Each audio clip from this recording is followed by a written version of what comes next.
Баршаңызға қайырлы күн достар, каналыма қош келдіңіздер. Бүгін біз сіздермен бірге түркі халықтарының әйгілі асы әсіпті жасайтын боламыз. Бұл тағам өте тойымды, дәмді әрі пайдалы болып саналады.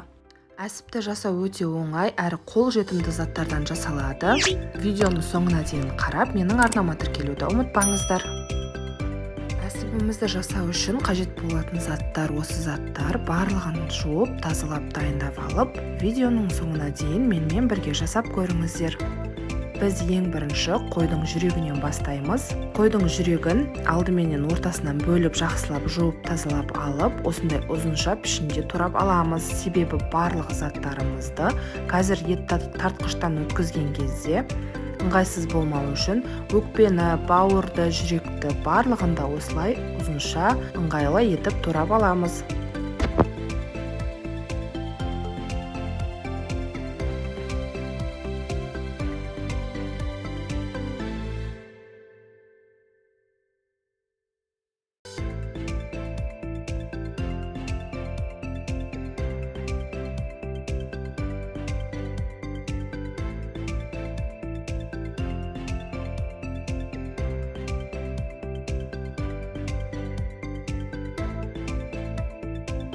Пиязымызды да ет тартқышқа сиятындай етіп, ұзынша етіп, үшке немесе төртке бөліп аламыз қыздар.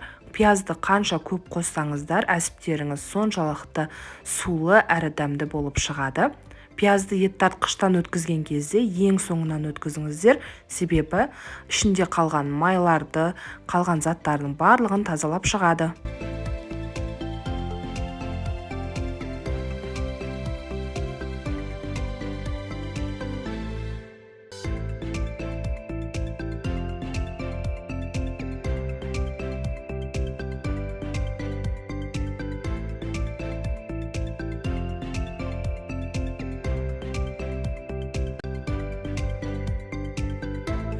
Барлық заттарымызды кезек-кезек ет тартқыштан өткізіп аламыз.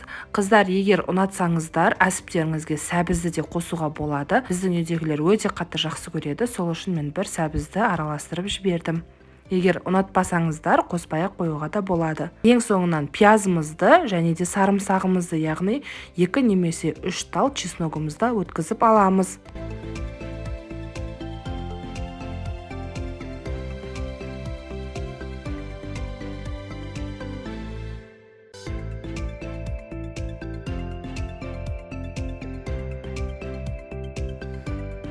Ет тартқыштан өткізіп алған массамыздың үстіне өздеріңіздің қалауларыңызға қарай, дәміне қарай тұзымызды, бұрышымызды сеуіп аламыз.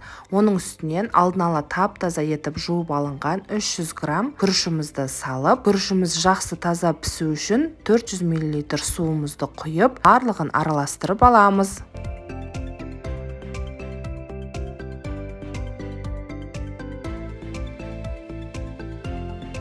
Қыздар, мінекей массамыз дайын болды. Осындай қатты қою да емес, сұйық та емес болып шығады. Су құюымыздың себебі күрішіміз ішектің ішінде піскен кезде құрғақ болып қалмас үшін осылай су құйып араластырып аласыздар.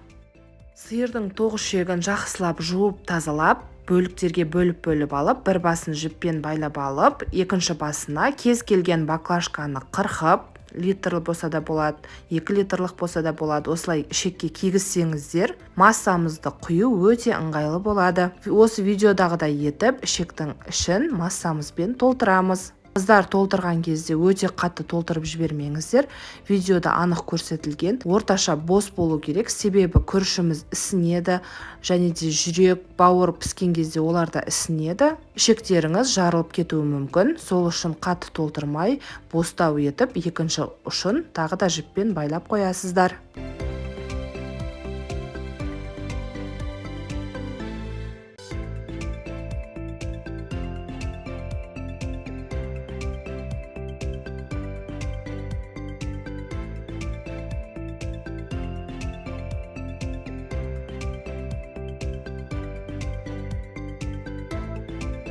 Қалған ішектерімізге де дәл осы тәсілде толтырып аласыздар дағыны. Бос етіп салынған ішегімізді салқын суға салып, қазанға отқа қоямыз. Қайнап шығардан сәл бұрын көбік жиналып бастаған кезде иненің немесе зубочистканың көмегі арқылы әсіптерімізді, яғни ішектеріміздің ішіндегі артық ауасын шығарып осылай тесіп шығасыздар. Егер ауасын шығармасаңыздар, қайнаған кезде әсіптеріңіз жыртылып, ішіндегісінің барлығы шашылып қалуы мүмкін.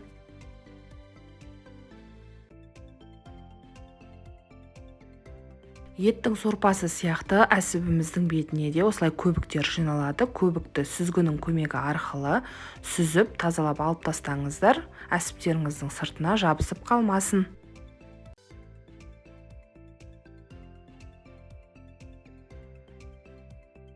Сорпамыз қайнап шыққан кезде оның үстіне тағы да тұз себуді ұмытпаңыздар, себебі судың есебінен әсіптеріңіз тұзы аз болып қалуы мүмкін. Орташа отта 1 сағат бойы қайнатамыз. Балапандарымызға жасанды колбасаның орнына осылай пісіріп қойып, суытып берсеңіздер, өте керемет астардың бірі. Достар, біздің әсібіміз дайын болды. Әсіпті ыстық күйінше де жесеңіздер болады, немесе салқын күйінше кез келген уақытта кесіп балапандарыңызға, отбасы мүшелеріңізге ұсынсаңыздар болады. Өте дәмді болып шығады, әрі кез келген балаға өте пайдалы, тойымды ас. Міндетті түрде видеоның соңына дейін қарап, менің арнама тіркеліп, қоңыраушаны басуды ұмытпаңыздар.